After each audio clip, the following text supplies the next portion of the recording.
अच्छा, तो कल 10वीं कक्षा के गिल्लू पाठ के बारे में हमने अध्ययन किया था। आज उस पाठ के आगे के भाग के बारे में आज हम अध्ययन करेंगे। तो पाठ का नाम था, क्या था? गिल्लू। गिल्लू किसने लिखा है? महादेवी वर्मा द्वारा रचित। बीच बीच में कोई भी बात नहीं करेगा। महादेवी वर्मा द्वारा रचित गिल्लू पाठ के बारे में अध्ययन किया था। यहाँ एक रेखा चित्र है। यह इसकी विधा कैसी है? रेखा चित्र है।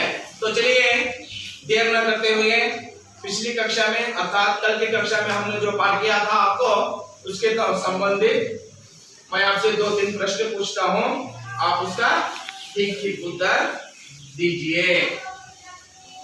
जब महादेवी वर्मा लिखती थी तो गिल्लू क्या करता था? कौन बताएगा आप में से? जब महादेवी वर्मा टेबल पर लिखने बैठती थी तो गिल्लू क्या करता था?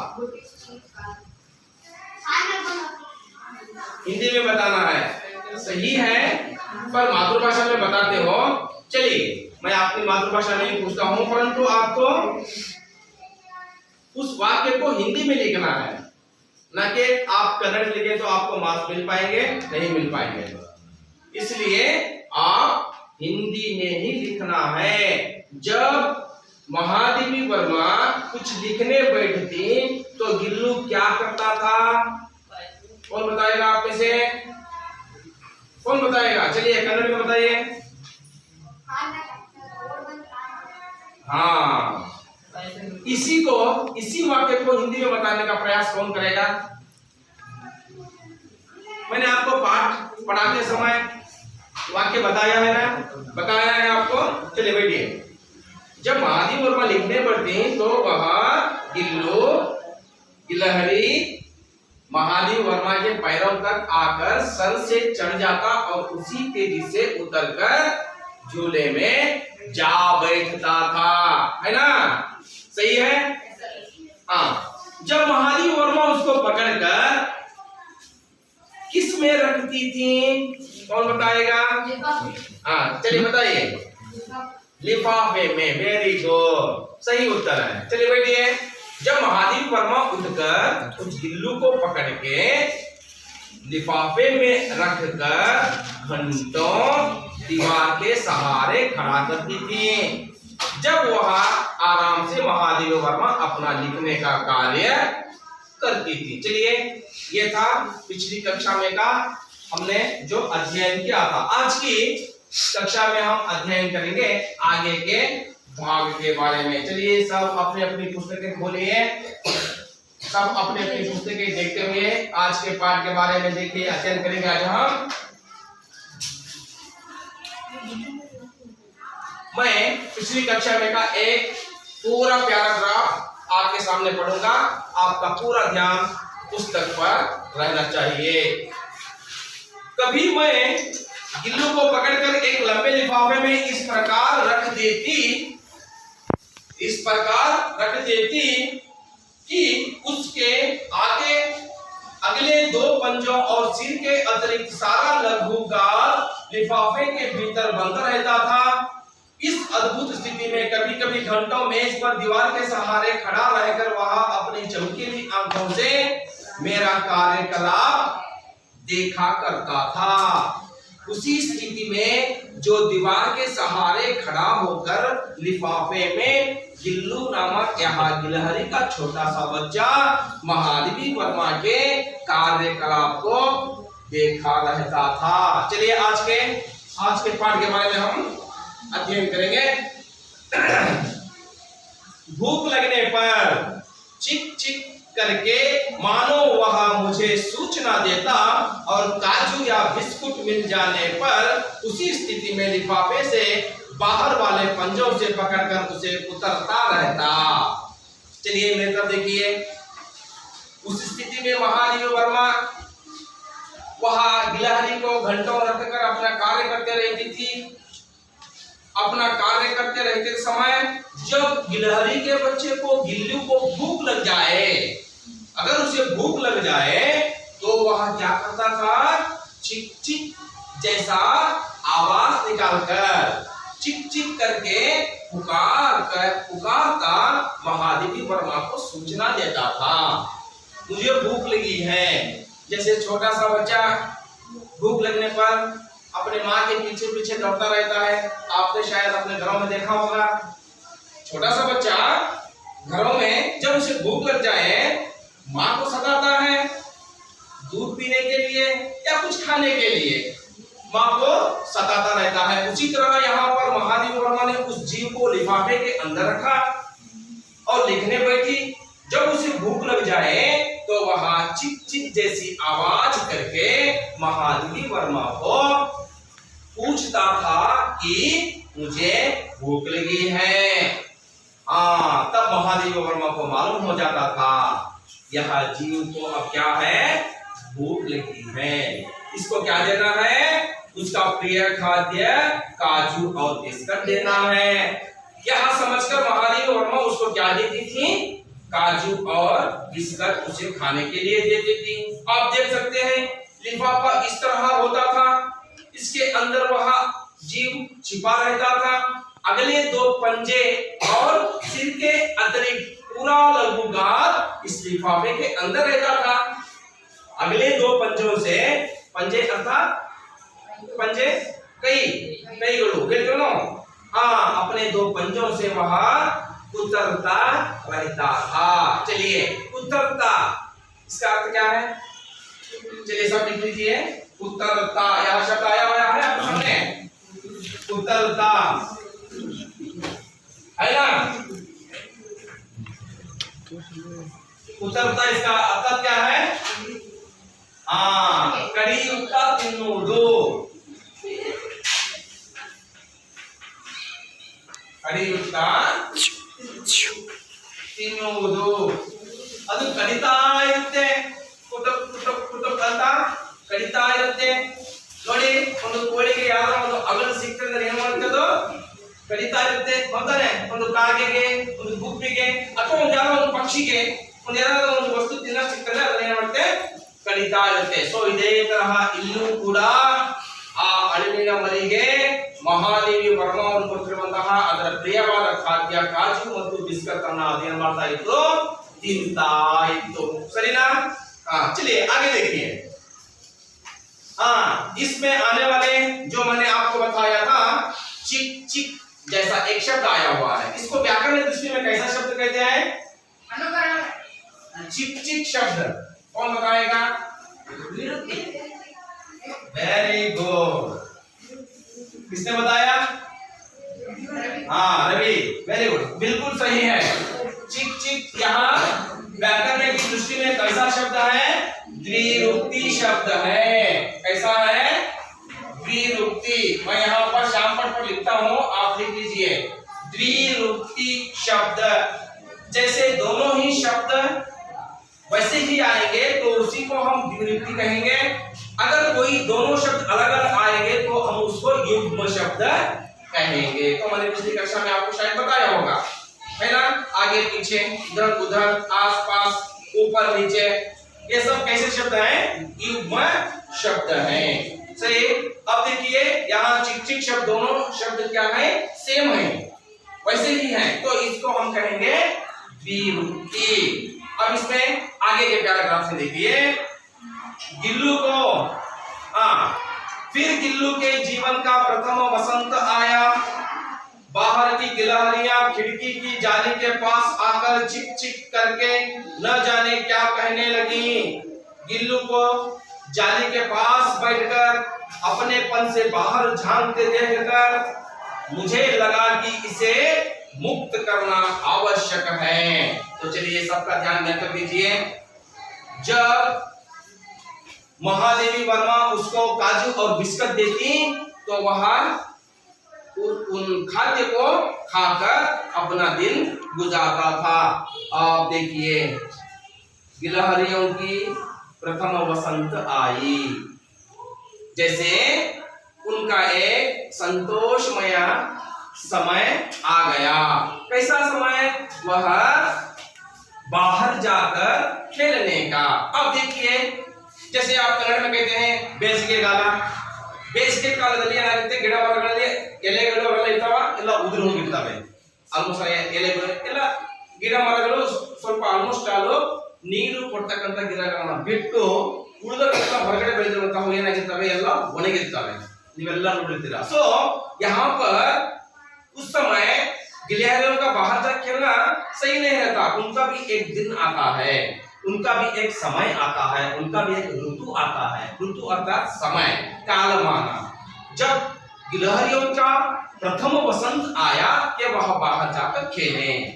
ये दिन अचानक महादेव वर्मा अपने कमरे में गई तो यह गिलहरी का बच्चा खिड़की के जाली के पास बैठकर बाहर वाली गिलहरियों को देखकर थोड़ा सा उदास रहने लगा. उसका मुख देखा महादेव वर्मा ने, ओ इसको मैं क्या करना है, मुक्त कर देना है, जाली के बाहर इसे मैं भेजना है, यह जीव वही चाहता है. तो महादेव वर्मा ने क्या सोचा, इसको मुक्त कर देने का कार्य करने का सोचा.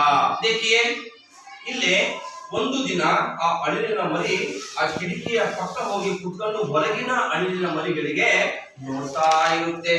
ಅವಾಗ ಮಹಾದೇವ ವರ್ಮ ಅವರನ್ನ ಆ ಅಳಿಲಿನ ಮರಿಯನ್ನು ನೋಡ್ಬಿಟ್ಟು ಸ್ವಲ್ಪ ಯೋಚನೆ ಮಾಡ್ತಾರೆ. ಓ ಇದು ಯಾಕೆ ಈ ತರ ಮಾಡ್ತಾ ಇದೆ, ಓ ಇದ್ರ ಹೊರಗಡೆ ಹೋಗಿ ಆಡ್ತಕ್ಕಂತ ಒಂದು ಋತು ಬಂತು, ಒಂದು ಸಮಯ, ಒಂದು ಕಾಲಮಾನ ಬಂದಿದೆ. ಸೊ ಇದು ಹೊರಗಡೆ ಹೋಗಿ ಆಟ ಆಡೋದಕ್ಕೆ ಬಯಸ್ತಾ ಇದೆ ಎಂಬ ಅರಿವನ್ನ ಮಹಾದೇವ ವರ್ಮಗೆ ಇಲ್ಲೇ ಗೊತ್ತಾಗುತ್ತೆ. ಸೊ ಇಲ್ಲಿ ನೋಡಿ, इल्ले निम्गे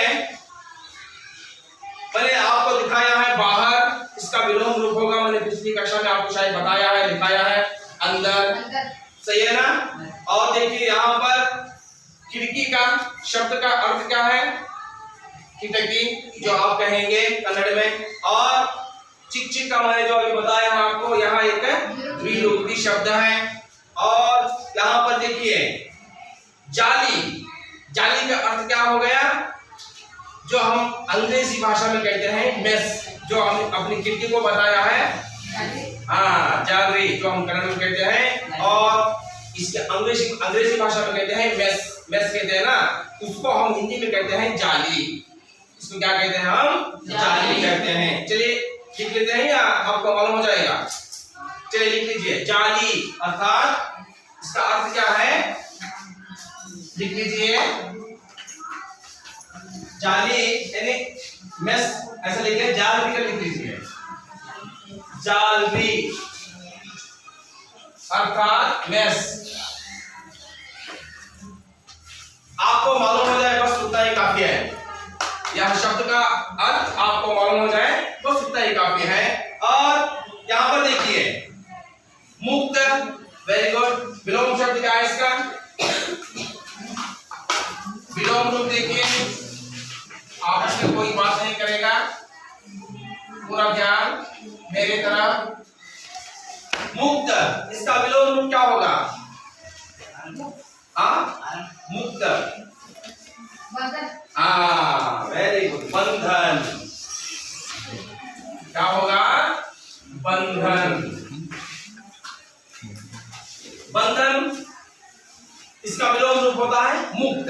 यानी अभी गिलहरी का जो बच्चा है वह बंधन में है, अर्थात एक कमरे के अंदर बंद है. अगर हम इसको मुक्त कर दिया तो वह बाहर जाकर अन्य गिलहरियों के साथ मिलकर खेल लेगा. यह सोचकर महादेव वर्मा ने एक कार्य सोचा. तो देखिए आगे, मैंने कीले निकालकर जाली का एक कोना खोल दिया और इस मार्ग से गिल्लों ने बाहर जाने पर सचमुच ही मुक्ति की सांस ली. इतने छोटे जीव को घर में पले कुत्ते बिल्लियों से बचाना भी एक समस्या ही थी. मेरे कमरे से बाहर जाने पर वह भी खिड़की की खुली जाली की राह बाहर चला जाता और दिन भर गिलहरियों के झुंड का नेता बना हर डाल पर उछलता कूदता रहता. और ठीक 4 बजे वह खिड़की से भीतर आकर अपने झूले में झूलने लगता. तो चलिए देखिए यहाँ पर कितना समझदार होगा वह छोटा सा जीव. महादेव वर्मा ने उसको एक मार्ग बना दिया. उस गिलहरी को देखा, सोचा कि यह बच्चा बाहर जाना चाहता है, तो चलिए उसको क्या किया महादेव वर्मा ने, वह खिड़की के छोटा सा मार्ग किया, खिड़की के पास एक छोटा सा मार्ग किया। कैसे किया? उस जाली को हटाकर, हटाना मीन्स इसका क्या होता है, वहां से उसको वहां से थोड़ा सा जाली को हटाया और थोड़ा सा मार्ग किया। उस मार्ग के रूप से, उस मार्ग के माध्यम से वह छोटा सा बच्चा बाहर जाकर दिन भर एक पेड़ से दूसरे पेड़ पर, एक पेड़ से दूसरे पेड़ पर उछलता कूदता रहा और अपना आनंद अनुभव करता रहा। महादेव वर्मा गौर से देखा उस जीव को, चलिए मुझे अब संतोष हो गया, यह जीव भी बाहर जाकर खेलना ही चाहता था। सचमुच में यह एक छोटा सा जीव क्या किया, अच्छी मुक्ति सांस ली। अर्थात इस समय तक वह क्या था, बंधन में था। जब वह खिड़की के माध्यम से बाहर गया तो वह क्या हो गया, फ्रीडम हो गया, अर्थात बंधन मुक्त हो गया आराम से। ಈ ತರಹ ಮಹಾದೇವ ವರ್ಮ ಅವರು ಆ ಕಿಟಕಿಯ ಒಂದು ಮಾರ್ಗದ ರೂಪವಾಗಿ ಅದಕ್ಕೆ ಹೊರಗಡೆ ಹೋಗಕ್ಕೆ ದಾರಿ ಮಾಡಿಕೊಟ್ರು। ಮಹಾದೇವ ವರ್ಮ ಅವರು ಯಾವಾಗ ಅದಕ್ಕೆ ದಾರಿ ಮಾಡಿಕೊಟ್ರು, ತಕ್ಷಣನೇ ಆ ಅಳಿಲಿನ ಮರಿ ಹೊರಗಡೆ ಆ ಒಂದು ಮಾರ್ಗದ ರೂಪದಲ್ಲಿ ಹೊರಗಡೆ ಹೋಗಿ ಒಂದು ಮರದಿಂದ ಮತ್ತೊಂದು ಮರಕ್ಕೆ, ಒಂದು ಗಿಡದಿಂದ ಮತ್ತೊಂದು ಗಿಡಕ್ಕೆ ಹಾರಾಡಿ ಜಿಗಿದಾಡಿ ಸಂತೋಷಮಯವನ್ನ ಅನುಭವಿಸೋದಕ್ಕೆ ಪ್ರಾರಂಭ ಮಾಡ್ತು। ಆವಾಗ ಮಹಾದೇವ ವರ್ಮ ಅವರು ನೋಡ್ತಾರೆ, ಓ ನಾವು ಇದಕ್ಕೆ ಹೊರ ಕಳಿಸಿದ್ದು ಏನಾಯ್ತು, ಸಾರ್ಥಕ ಆಯ್ತು, ಒಳ್ಳೆದಾಯ್ತು। ಯಾಕಂದ್ರೆ ಈ ಜೀವ ಕೂಡ ಅದನ್ನೇ ಬಯಸ್ತಾ ಇತ್ತು। ಯಾಕೆ, ಒಂಥರ ಬೇಜಾರಾಗಿ ಆ ಕಿಟಕಿ ಪಕ್ಕಕ್ಕೆ ಹೋಗಿ ಹೊರಗಡೆ ಅಳಿಲ ಮನೆಗೆ ನೋಡ್ತಾ ಇತ್ತಲ್ಲ, ಇದಕ್ಕೆ ಏನ್ ಮಾಡ್ಬೇಕಿತ್ತ, ಈಗ ಬಂಧನ ಮುಕ್ತ ಮಾಡ್ಬೇಕಿಂತ ಯೋಚನೆ ಮಾಡಿ ಹೊರಗಡೆ ಕಳಿಸ್ಬಿಡ್ತಾರೆ। ಯಾವಾಗ ಮಹಾದೇವ ವರ್ಮ ಅವರು ತಮ್ಮ ಕೋಣೆಯಿಂದ ಹೊರಗಡೆ ಹೋಗ್ತಾರಲ್ಲ, ಈ ಅಳಿಲ ಮರಿಯು ಕೂಡ ತನ್ನ ಬುಟ್ಟಿಯಿಂದ ಕೆಳಗಡೆ ಇಳಿದು ಆ ಕಿಟಕಿಯ ಮಾರ್ಗ ರೂಪವಾಗಿ ಹೊರಗಡೆ ಆಟ ಆಡಕ್ಕೆ ಹೋಗ್ತಾ ಇದ್ದಂತೆ। ಮಹಾದೇವ ವರ್ಮ ಅವರು ಯಾವಾಗ ತಮ್ಮ ರೂಮ್ ಅಲ್ಲಿ ಬಂದ್ರೆ ಸಾಕು, ಅದು ಹೊರಗಡೆ ಎಲ್ಲರ ಇಲ್ಲಿ ಅದು ಕೂಡ ಒಳಗೆ ಬರ್ತಾ ಇದ್ದಂತೆ। ಜೊತೆಗೆ ಇನ್ನೂ ಒಂದು ಇಂಪಾರ್ಟೆಂಟ್ ಆಗಿ, ದಿನವೆಲ್ಲ ಹೊರಗಡೆ ಆಟ ಆಡಿ ನೋಡಿ, ಅದಕ್ಕೆ ಏನು ಗೊತ್ತು, ಇವತ್ತು ನಮಗೂ ಕೂಡ ಕೆಲವು ಪ್ರಾಣಿಗಳಿಗೆ ನಾವು ನೋಡಿ ಕಲಿಬೇಕಾದಂತಹ ಶಿಕ್ಷಣ ಬಹಳ ಇದೆ। ಸಮಯಕ್ಕೆ ಸರಿಯಾಗಿ 4 ಗಂಟೆಗೆ ಅದು ಒಳಗಡೆ ಬರ್ತಾ ಇದ್ದಂತೆ। ನೋಡಿ ಪುಸ್ತಕ ಕೊಟ್ಟಿದ್ದಾರೆ, शाम ठीक 4 बजे खिड़की की जाली से होकर आकर अपने झूले में झूलता था। देखिए यहाँ पर शाम ठीक 4 बजे उसी मार्ग से आकर वह अपने झूले में झूलता रहता था और इस तरह वह छोटा सा जीव अपनी खुशहाली, अपनी संतोषमय आनंदित जीवन बिताने लगा। तो चलिए इसमें आने वाले कुछ शब्द मैं आपको लिखाता हूँ।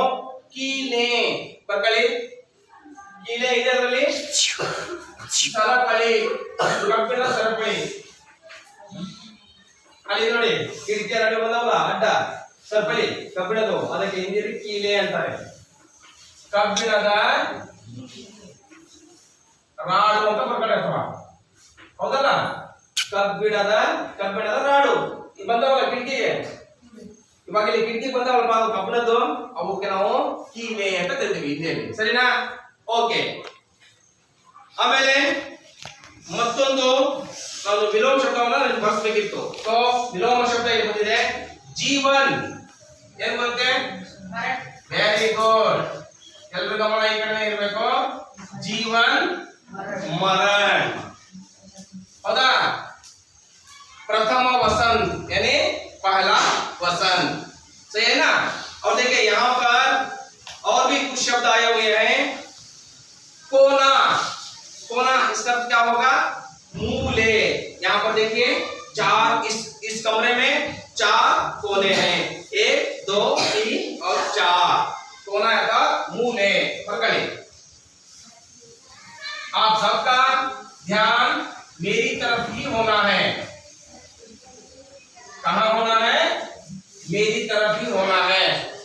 और आप जब भी आपको कुछ नहीं मालूम हुआ हो या समझ में नहीं आ रहा आप खड़े होकर बीच में ही पूछ सकते हैं, आप बीच में से ही उसको पूछ सकते हैं, कोई समस्या नहीं है। चलिए यहाँ पर खोल दिया और इस मार्ग गिलू के बाहर जो मैंने आपको बताया है इसका विलोम रूप। और यहाँ पर देखिए सचमुच, इसका अर्थ क्या होगा कन्नड़ में आपको निजवागलु।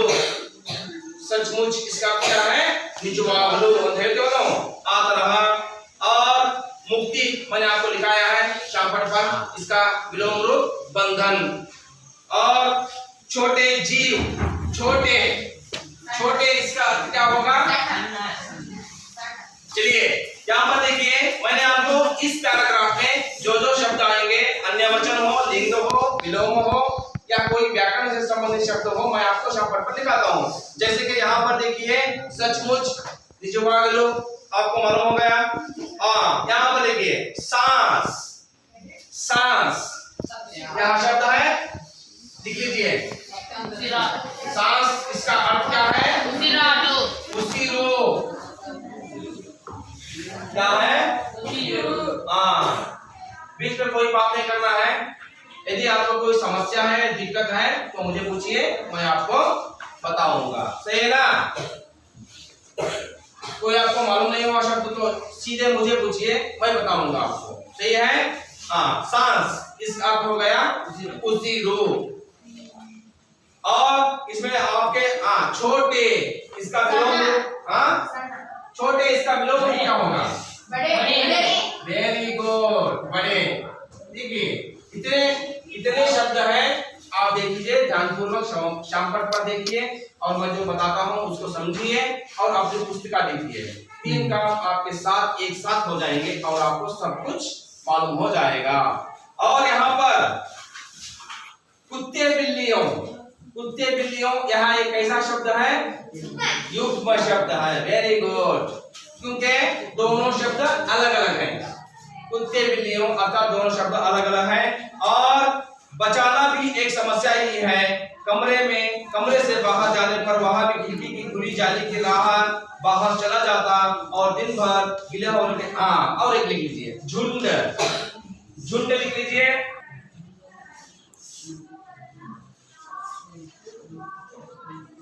बीच में कोई बात नहीं करेगा।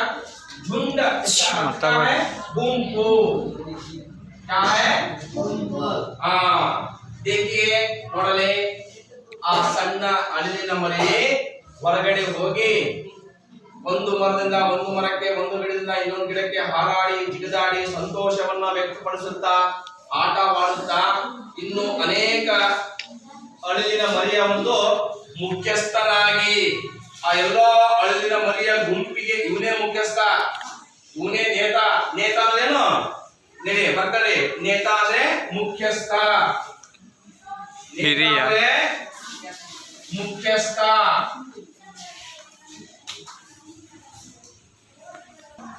ಆ ಎಲ್ಲ ಅಳಿಲಿನ ಮರಿಗಳಿಗೆ ಮುಖ್ಯಸ್ಥನಾಗಿ ಒಂದು ಮರದಿಂದ ಮತ್ತೊಂದು ಮರಕ್ಕೆ, ಒಂದು ಗಿಡದಿಂದ ಇನ್ನೊಂದು ಗಿಡಕ್ಕೆ ಹಾರಾಡಿ ಓಡಾಡಿ ಸಂತೋಷ ವ್ಯಕ್ತಪಡಿಸುತ್ತಾ ಆಟವಾಡಿ ಸಮಯಕ್ಕೆ ಸರಿಯಾಗಿ ಸಂಜೆಯ 4 ಗಂಟೆಗೆ ಅದೇ ಮಾರ್ಗವಾಗಿ ಕಿಟಕಿಯಿಂದ ಸೀದಾ ಒಳಗಡೆ ಬಂದ್ಬಿಟ್ಟು ತನ್ನ ಒಂದು ಪುಟ್ಟಿಯಲ್ಲಿ ಜೋಕಾಲಿ ಆಡ್ತಾ ಇತ್ತಂತೆ. ಎಷ್ಟು ತಿಳುವಳಿಕೆ ಉಳ್ಳ ಜೀವ ನೋಡಿ, ಅದು ಸಣ್ಣ ಜೀವಿ, ಸರಿನಾ. ओके, और अगला पैराग्राफ देखिए। मुझे चमकाने की इच्छा उसमें न जाने कब और कैसे उत्पन्न हो गई थी। कभी फूलदान के फूलों में छिप जाता, कभी पर्दे की झुन्नट में और कभी सौजूनी की पत्तियों में। देखिए यहाँ पर अब वह जीव तो महादेव वर्मा के साथ बहुत लगाव के साथ रहने लगा।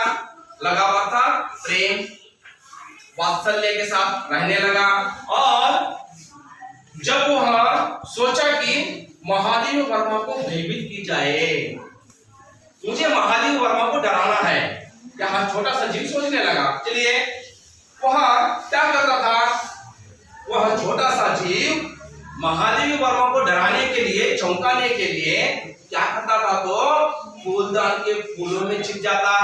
जैसे ही महादेव वर्मा अपने कमरे में आती थी और उस झूले में देखती तो वहां पर गिल्लू नहीं रहता था। यह छोटा सा जीव कहां चले गया। यहाँ तो जाता था 4 बजे ठीक अपने झूले में आकर झूलने लगता था। अब तो समय 5 बजा हुआ है, समय 5 है। अब यहाँ तक तो वहां जीव अंदर आया ही होगा, तो अब कहाँ गया? देखिए यहाँ पर ध्यान पूर्वक सुनिए। महादेवी वर्मा को चौंकाने के लिए वहां एक नाटक करता था, वहां एक खेल खेलता था। जीव क्या करता था? फूलदान के फूलों में छुप जाता था और पर्दे के चुन्नट में, और कभी कभी सोन जूही के पत्तियों के नीचे छुप जाता था। इस तरह महादेवी वर्मा को चौंकाता था, डराता था, भयभीत करता था। क्योंकि महादेवी वर्मा के घर में केवल गिलहरी के बच्चे नहीं थे, कुत्ते थे, बिल्लियां थी और भी अन्य पशु पक्षियां थी। न जाने महादेवी वर्मा ने गलत सोचा होगा। कैसे? क्या पता मेरे घर में जो बिल्ली है, कुत्ता है, इसको खा जाए। क्योंकि यहाँ तो छोटा सा जीव है, अलीलो अर्थात गिलहरी। यहाँ सोचने लगती थी। जैसे ही महादेवी वर्मा उनके कमरे में जांच करती तो यह फट से उतर कर जाकर अपने झूले में बैठ जाता था। देखिए मैं आपको कन्नड़ में बताता हूँ। महादेवी वर्मा ಅವ್ರನ್ನ ಭಯಭೀತಗೊಳಿಸೋಸ್ಕರ ಈ ಸಣ್ಣ ಜೀವಿ ಏನ್ ಮಾಡ್ತಾ ಇತ್ತಂತಂದ್ರೆ ಹೂವಿನ ಹೂವುಗಳಲ್ಲಿ ಹೋಗಿ ಬಚ್ಚಿಕ್ತಾ ಇತ್ತಂತೆ. ಮಹಾದೇವಿ ವರ್ಮ ಅವರು ತಕ್ಷಣ ಒಳಗಡೆ ಬಂದ ತಕ್ಷಣ ಕುರ್ತಿಯಲ್ಲಿ ಅಳಿಲನ್ನ ನೋಡ್ತಾ ಇದ್ರು. ಕಾಣ್ತಿಲ್ಲ, ಓ ಎಲ್ಲಿ ಹೋಗಿದ್ದು? ಸಣ್ಣ ಜೀವಿ 4 ಗಂಟೆಗೆ ಬರ್ತಿತ್ತು ಒಳಗಡೆ, ಇವಾಗ ಟೈಮು 5 ಆಗಿದೆ, ನನ್ ರೂಮಲ್ಲೇ ಇರ್ಬೇಕಲ್ಲ ಇದು ಅಂತ ಹೇಳ್ಬಿಟ್ಟು ಅವರು ಭಯಗೊಳ್ತಾ ಇದ್ದಂತೆ. ಮತ್ತೆ ಹಿಂಗಾಗ್ಬಾರ್ದಲ್ಲಪ್ಪ, ಮತ್ತೆ ನಮ್ಮ ಮನೆಯಲ್ಲಿ ಬೆಕ್ಕಿದಾವೆ, ನಾಯಿ ಇದಾವೆ, ತಿಂದಾಗ್ಬಿಟ್ರೆ ಎಂಬ ಯೋಚನೆಯನ್ನ ಮಾಡುತ್ತಾ ಮನೆಯೆಲ್ಲ ಹುಡುಕ್ತಾ ಇದ್ದಂತೆ. ಪರ್ದೆ ಹತ್ರ ಹೋದಾಗೆಲ್ಲ ಅಲ್ಲಿ ಬಚ್ಚಿತಾ ಇದ್ದಂತಲ್ಲ ಇದು, ಪರ್ದೆ ಮುಟ್ಟಿದ ತಕ್ಷಣ ಗರ್ಭಂದ ಇಳಿದು ಹೋಗಿ ತನ್ನ ಬುಟ್ಟಿಯಲ್ಲಿ ಹೋಗಿ ಕೂತ್ಕೊಂತಾ ಇತ್ತಂತೆ. ಹಾಗಾಗಿ ಇಲ್ಲಿ 3 ಜಾಗಗಳಲ್ಲಿ ಕೂತ್ಕೊಂತಾ ಇದ್ದಿದ್ದು. ಒಂದು ಹೂವಿನ ಹೂವುಗಳಲ್ಲಿ, ಹೂಕುಂಡಲಿನ ಹೂವುಗಳಲ್ಲಿ, ಪರದೆಯ ನೆರಿಕೆಯಲ್ಲಿ, ನೆರಿ ಬರ್ತಾವ ಅದರ ನೆರಿ.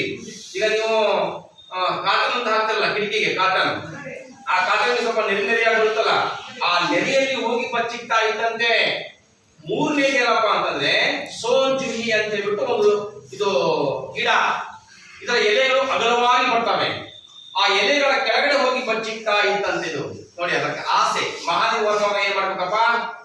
ಭಯ ಪಡಿಸ್ಬೇಕು, ಭಯಭೀತಗೊಳಿಸಬೇಕು ಎಂಬ ಆಸೆಯಿಂದ ಇದು ಆ ತರಹ ಕೆಲಸವನ್ನ ಮಾಡ್ತಾ ಇದ್ದಾನೆ. ಸೊ ನಿಮ್ಗೆ ಹೊಸ ಶಬ್ದಗಳು ಬಂದಿರೋದು ಯಾವ್ಯಾವಪ್ಪ ಅಂತಂದ್ರೆ ಕಬ್ ಕೈಸೆ और फूलदान ಬರ್ಕಳಿ. फूलदान ಅಂದ್ರೆ ಹೂವು ಕುಂಡಲು, फूलदान ಬೇಗ ಬರ್ಕೋಬೇಕು. ಹೂವು ಕುಂಡಲು,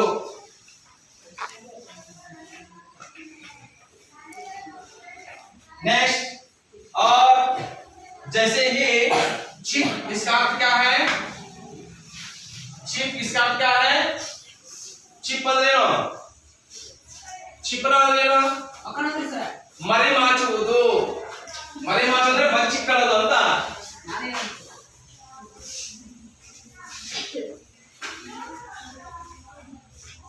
और यहाँ पर देखिए चुन्नट, ಪರದೆಯ ನೆರಿ ಅಥವಾ ನೆರಿಗೆ ಬರ್ಕೊಳ್ರಿ. ಚುನ್ನಟ್, नेरिगे।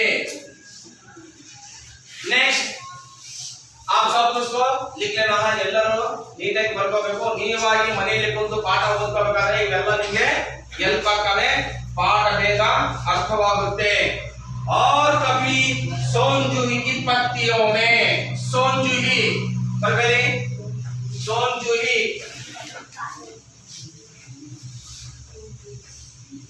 सोन ಜೂಹಿ ಒಂದು ತರಹದ ಸುಗಂಧಿತ ಗಿಡ.